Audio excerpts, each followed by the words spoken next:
The state was great in stepping up and helping us during the recent, Delta variant impact.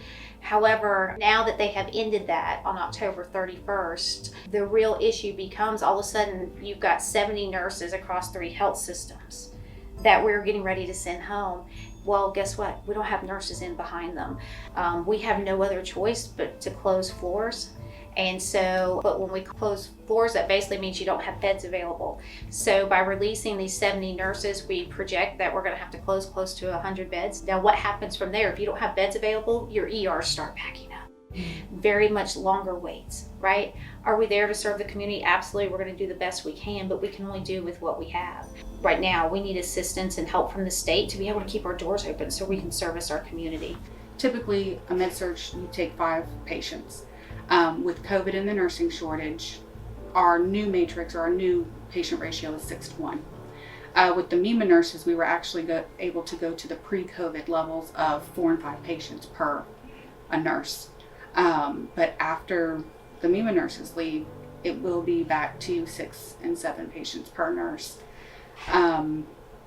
Typically, my matrix calls for a total of 20 nurses to staff for 7 days a week. I have 8. So I have close to 12 spots unfilled that, despite not having hands to do it, we still have to serve our community and maintain the health and standard regulations and find some way to do it. With the MEMA nurses leaving, we have to get creative. We have to work our nurses that are here longer hours, more days a week, which means they're taking time away from their families, they're taking time away from their kids to be here and to serve the community.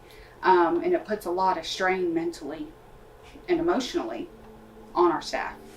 Right now, I'm running at a 48 bed capacity with the MEMA nurses. I have to shut that down to a 28 bed unit.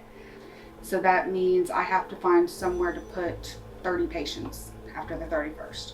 MEMA is holding up your gap of what you already have. So we're short about, this is just with our health system, we're short about 240 nurses.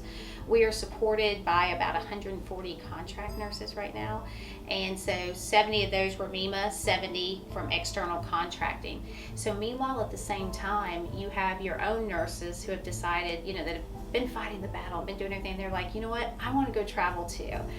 And so at the same time, you're losing your own nurses and you're trying to recruit in as well, but you just can't recruit in fast enough even because the supply is not there.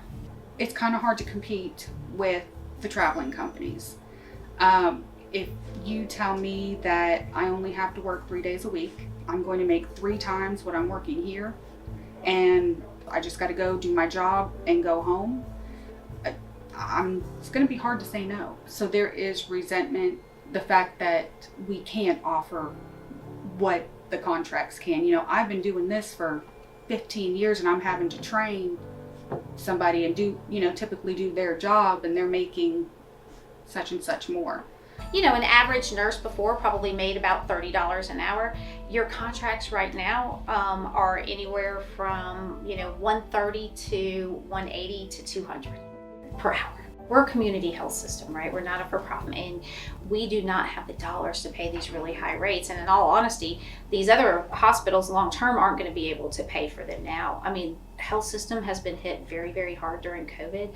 You don't make any money off of COVID. It's quite the opposite. If this nursing crisis impacts these hospital systems and they have to shut the door, you're impacting everyone. Your community who wouldn't have health systems and wouldn't have places to go.